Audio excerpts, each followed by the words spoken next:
Hi, I'm Dr. Mike Eades, and I'm going to show you how to make a Cafe Americano.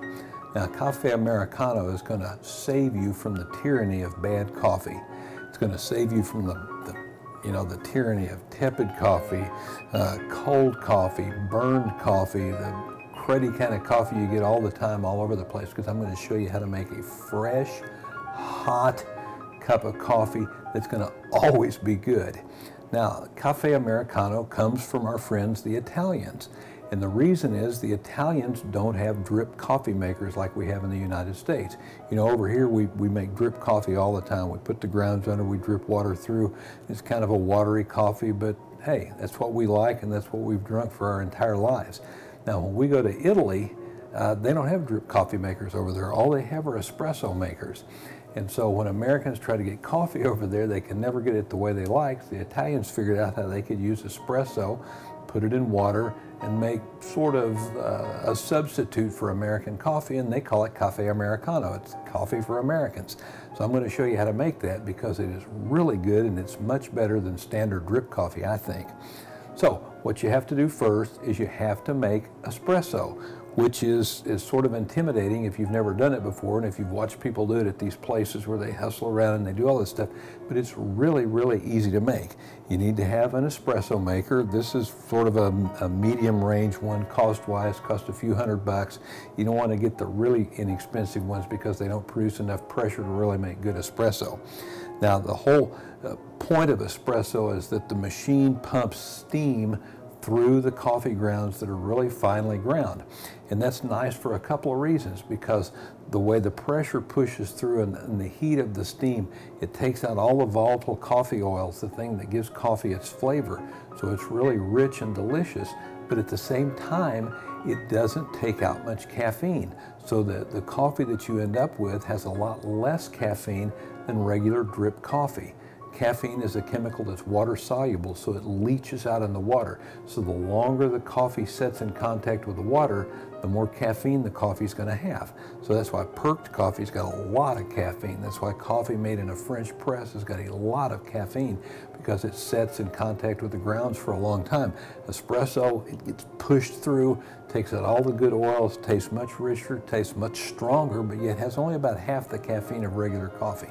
So let's get going, and I'll show you how to do it. First, and I'm going to make a double shot. So you start out with about a standard coffee scoop, about a scoop and a half of coffee ground for espresso. Now, obviously, the better quality coffee you get, the better your espresso is going to taste. And there are a lot of different brands out there.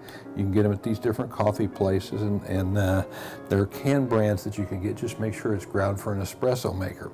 Now, you put it in this little thing that's called a portafilter, and that's actually kind of a mechanical little device in there. You hook it up like this, put your little cup underneath it, and you punch the button, and you're ready to go.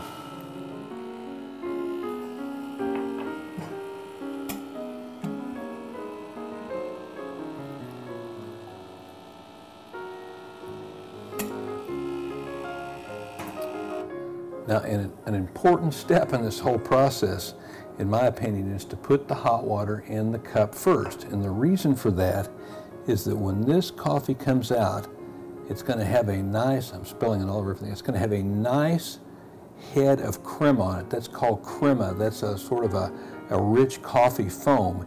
And you like to float that on top of your hot water because it tastes much, much better when it's like that. And then you can, that's good. You can sip that. Now, if you go to a lot of places, a lot of coffee places, a lot of places that ought to know better, they don't do that. They put the espresso in, and then they put the hot water in on top of it, which ruins the crema. You'd really like to keep the crema because it enhances the whole, the taste of everything. You know, I love the crema. So you want to do that. Now, it's important when you're making a good cup of espresso, a good cup of Americano, that you have good water.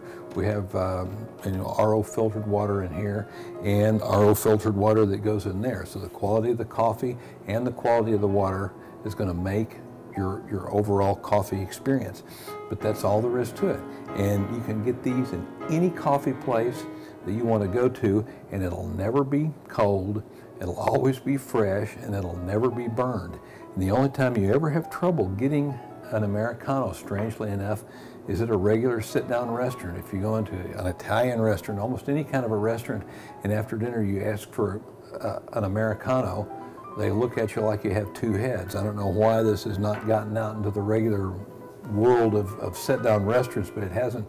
But you can tell them how to do it. You say, just take a cup of hot water and put a couple of shots of espresso in and bring it to me, and that's fine. But that's it. That's a Cafe Americano. So never again do you have to have stale, tepid coffee.